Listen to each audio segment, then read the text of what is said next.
Today on Context, aging with three of Canada's best specialists on gerontology and a 101-year-old expert on the subject. That's next.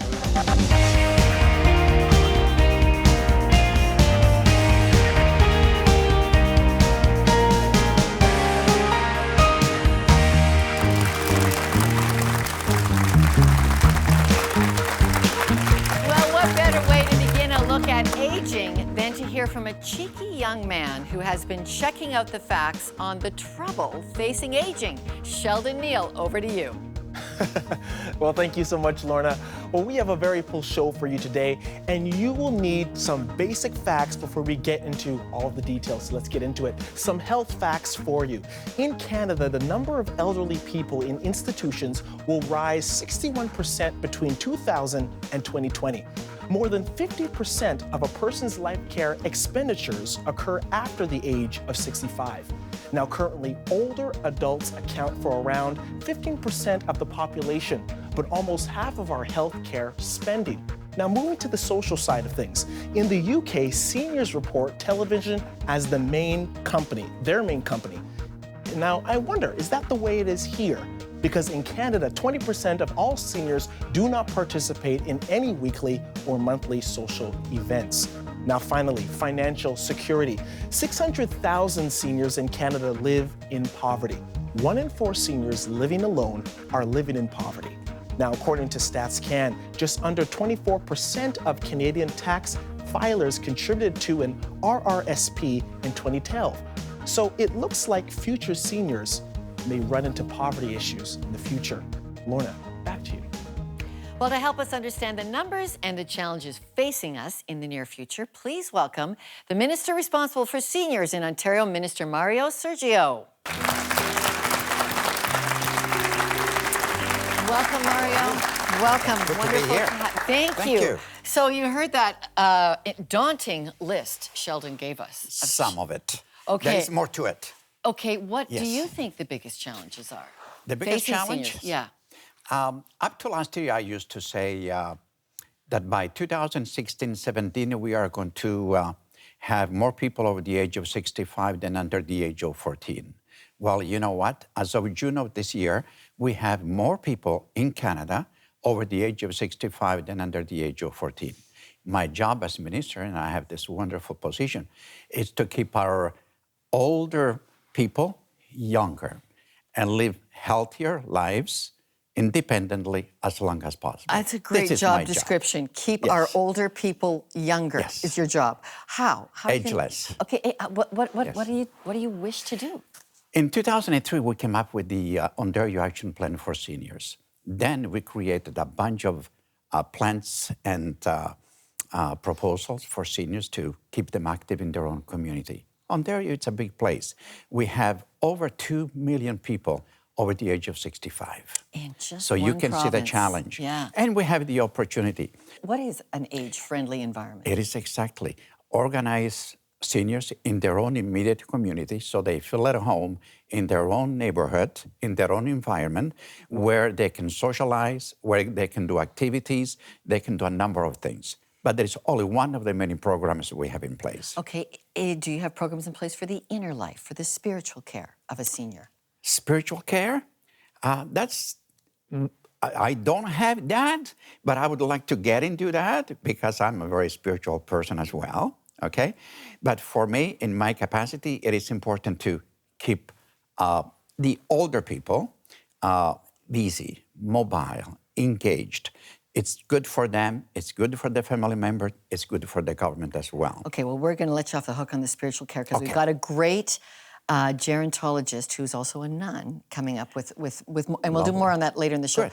But let's talk then about getting the seniors out. And we're talking like seniors, and we hear in the media, you know as well, of horror stories that where caregivers were not good.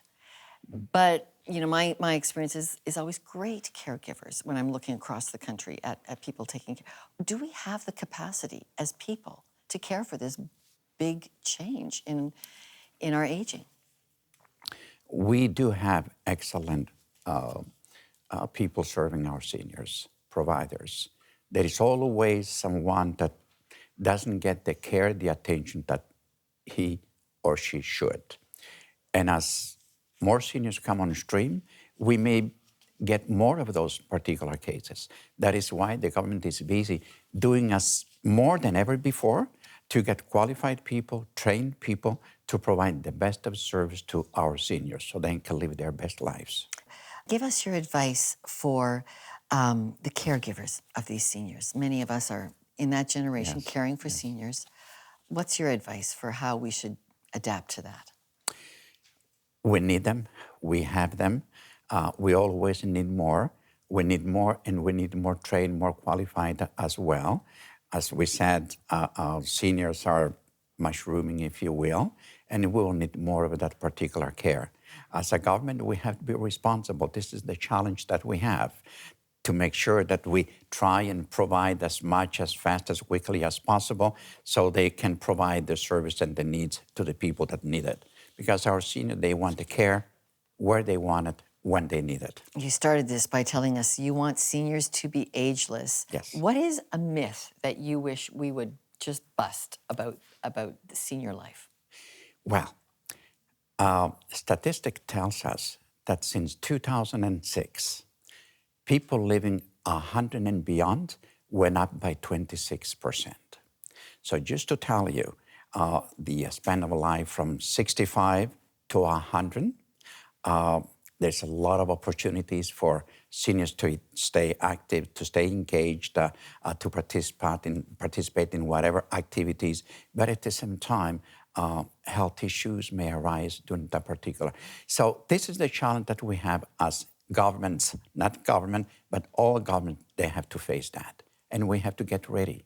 I have to get ready. Yes. Minister Sergio, thank you very much for taking time with Context today.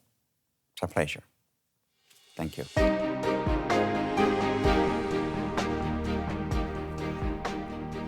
Dr. Samir Sinha is well known in the medical community, but his star is rising outside of that. He's both a Rhodes Scholar and a Doctor of Philosophy and Medicine, a regular contributor on The National, and a geriatric care specialist and strategist. Please welcome Dr. Samir Sinha.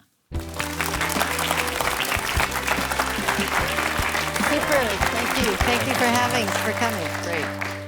Well, we just heard the Minister for Seniors say we want to keep our seniors ageless. Absolutely. You think that's possible? Well, I think it's not. You know, a lot of my patients will say to me that you know, when you talk about being 100 years old, or my oldest patient who just recently passed away was 111, right? My goodness. You know, and the key is, you know, we don't talk about turning back the clock, but how do you actually allow people to, instead of just adding simply years to life, how do you make sure that people can add life to years? And I think that's the concept of being ageless. It's not about turning back the clock and turning back your age. It's really about making sure people can get the maximal enjoyment out of every year they have. Okay, let's talk about adding life to years. Absolutely. What would be your top 2 or 3 qualities that add life to years? You know, I think when you actually look at studies of people who are successfully aging, I know we have a 101-year-old gentleman in our audience right now.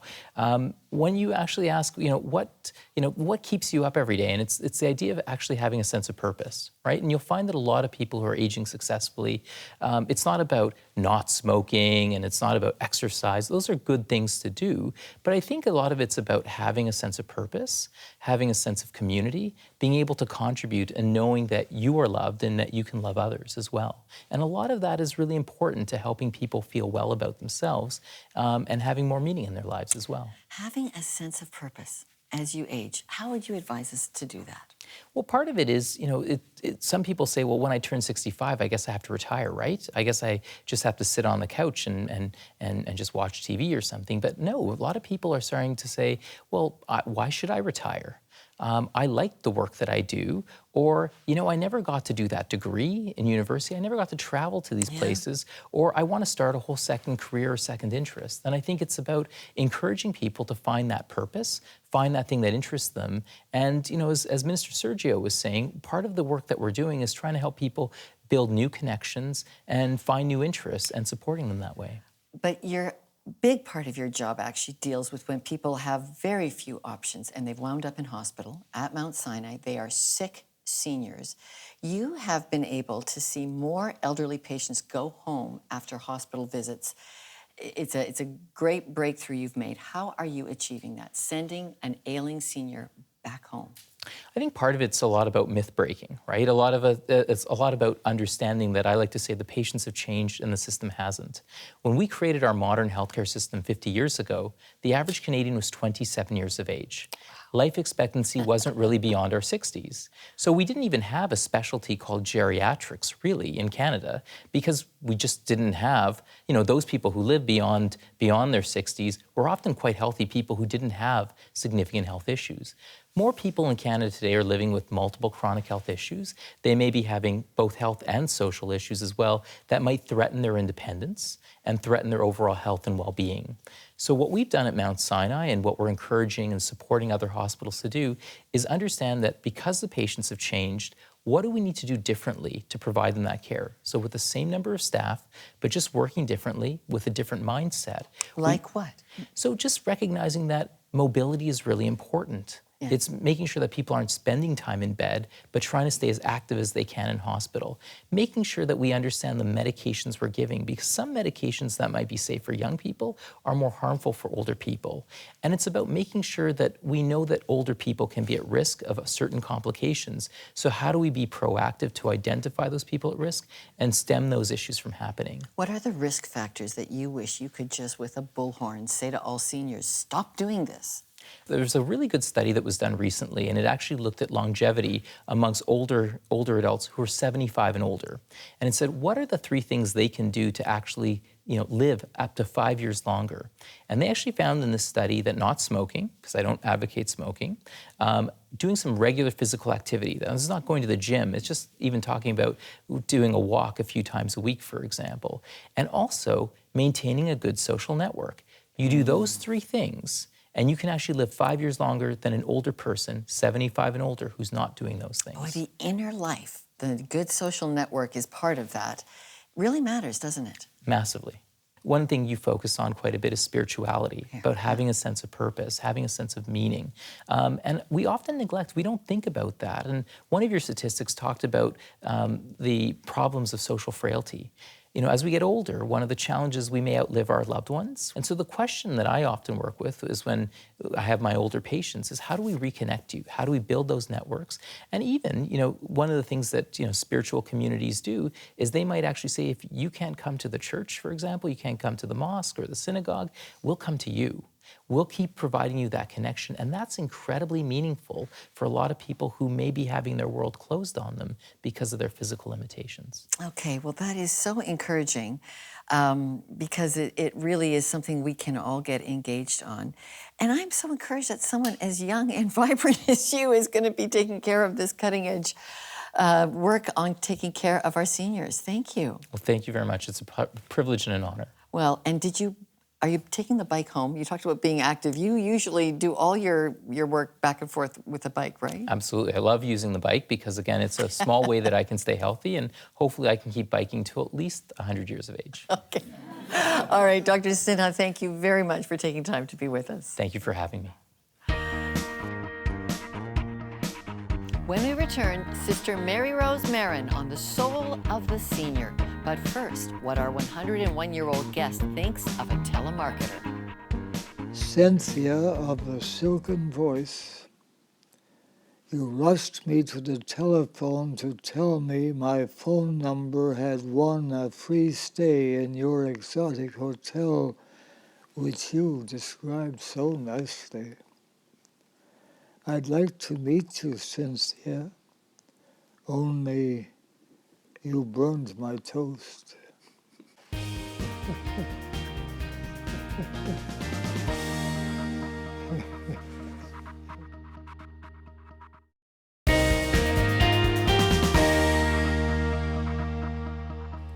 For the past 10 years, our next guest has been helping people through the spiritual challenges of aging. Please welcome to Context, Sister Mary Rose Marin. So I'm getting a wake-up call today that aging is not about physical decline. It's not the first go-to I should go to. You don't think about physical decline in aging. Why not? Well, I do to some extent. I think what I've learned is that aging is both decline and potential for growth. And for generations, we've thought of aging basically only in terms of decline.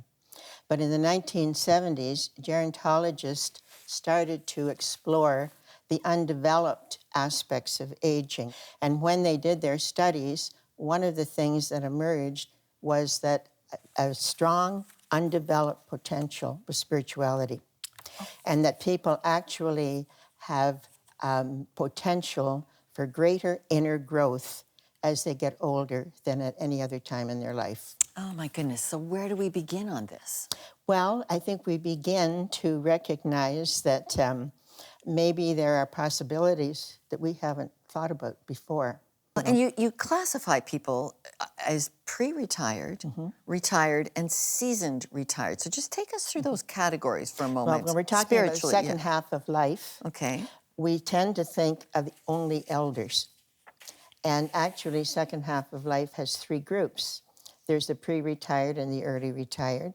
The more seasoned retired are the people who start to get into their, their late 70s and 80s, and they begin to have some chronic illnesses perhaps, but they're very active and still involved. And then we have our elders. And some of our elders are very active and some are quite frail. So where do I begin as one of those categories of seniors if I want to start this spiritual growth? One of the things that happens as we get older is that we have a greater capacity to reflect. And we live in a culture that doesn't really encourage too much reflection because we are too busy doing things and consuming experiences, so we just keep moving forward. One of the realities is that as people get older, there are more losses. In fact, dealing with loss becomes the central challenge of growing older. And every loss is accompanied with pain, and so it's a question of how do we help people deal with their pain so that they really believe right now that there's life after loss. So where do you go with that? Who offers the life after loss? Well, their own life experience. Like many people have had significant losses.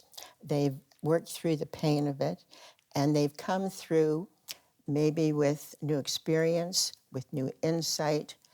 People who deal with the pain of their own losses become compassionate human beings. Sister And that's the new life. And your work has shown us that the church has not always done the caring job. So if I want to connect back to a spiritual source, I had it maybe way back when, it went away for a long time, I'm a senior, and I need to find my God story back. I need to find out the knowledge of how I anchor myself in God. What do they do?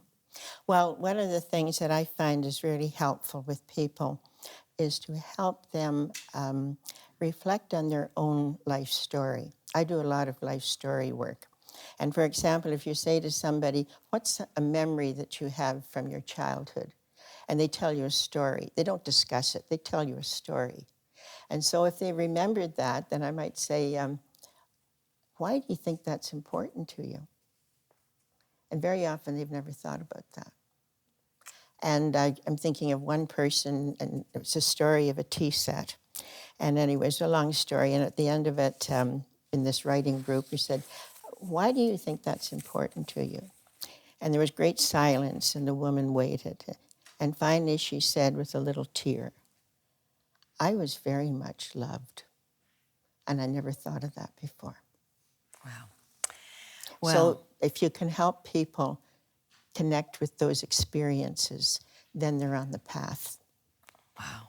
Well, I just want to thank you very much for doing the work that you're doing in creating a spirituality program for seniors and encouraging church groups to have these discussions with their seniors. Thank you very much, Mary Rose. You're welcome. Thank you. How do you feel about the aging population? What do you think should be done? We want to hear from you, so why don't you give us a call at 1-800-215-4913. You can also write to us at comments@contextwithlorna.com. Join the conversation as well on Facebook and Twitter at Context TV. You talk and we listen. In 2011, there were a record 5,825 centenarians in Canada, and that was the fastest growing age group since the previous census in 2006. And next year, there's going to be almost 8,000 people over the age of 100. Well, Mr. George Hart is 101. He lives in North Toronto, and his life gives us a glimpse into what we can expect to see a lot more of in the future.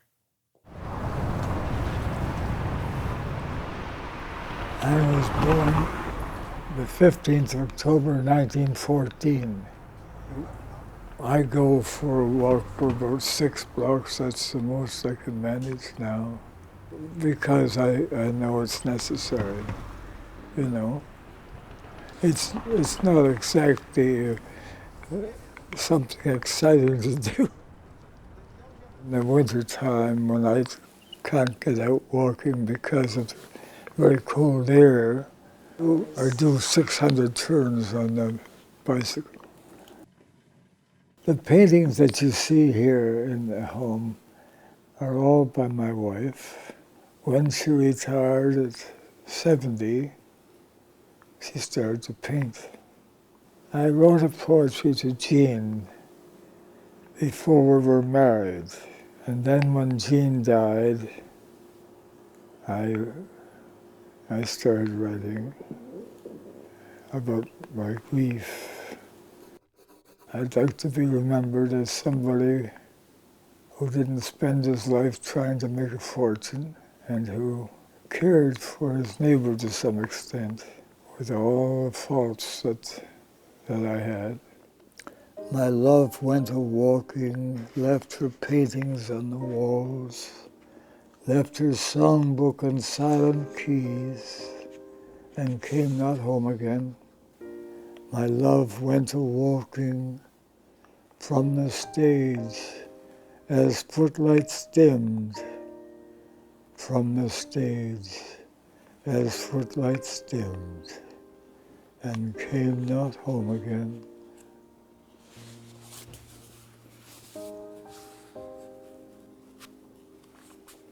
My name is George Hart. I'm 101 and a bit.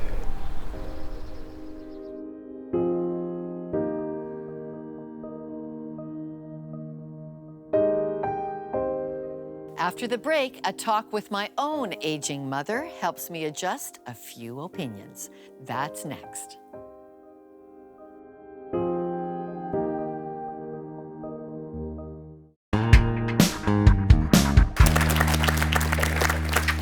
And just a lovely addendum to that piece with Mr. George Hart. George, thank you for coming tonight.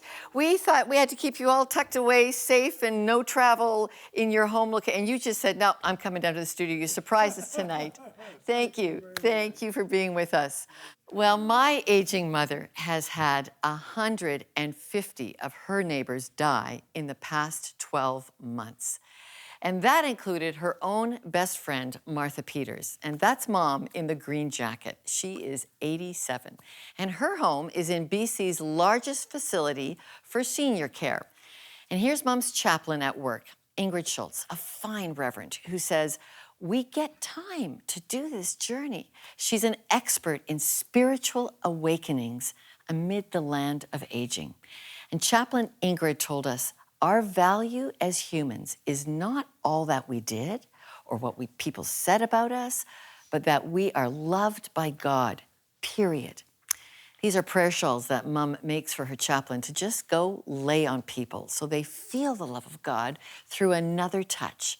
And in this good community of care, my aging mother is getting weaker physically, but stronger spiritually. And she is getting ready to meet God face to face. And I was unaware of how spiritual awakenings to Christ's love and acceptance affects people after 80. You are never too old. You can start again with inner healing, with a new touch from God. It all begins with saying yes to God, regardless of your age. So, good thing I called to find out that side of the aging journey. And we do get time to do this journey of body and soul. And if you need help connecting your journey to God's love for you, please write to us at contextwithlorna.com or drop us a letter by post at Context TV, 250 Front Street West, Toronto, M5V 3G5. And of course, we also do email, and we will do our best to answer every one of your letters or emails and help you with the next step on your journey with God and aging. So for all of us at Context, thank you for joining us.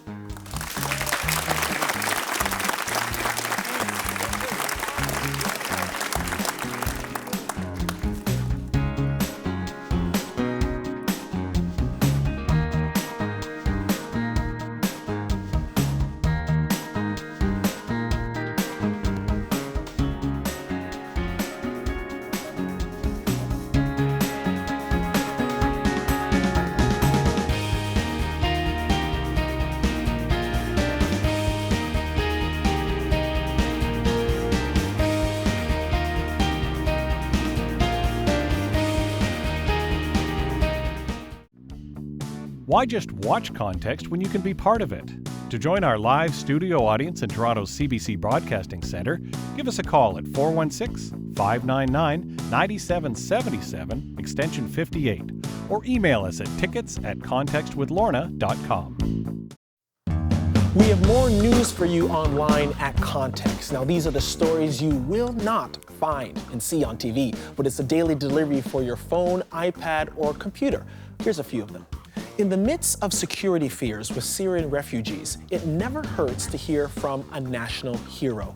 Canada's former Sergeant-at-Arms Ambassador Kevin Vickers has done some spiritual work to think through his own approach to security of self. Well, in the wake of an unprecedented global summit on climate change, a voice from Alberta's oil patch, former MP Stockwell Day visits us online to explain how a new $15 billion refinery in the oil sands is a wise use of God's resources. Well, it's an unfortunate truth. The presence of pornography has been detrimental in the lives of so many. We speak to men's sexual health therapist Craig Para for his insights on the stark reality of porn use and its effect on relationships. Well, you can find those stories, great information, and so much more, my friends, at contextwithlorna.com.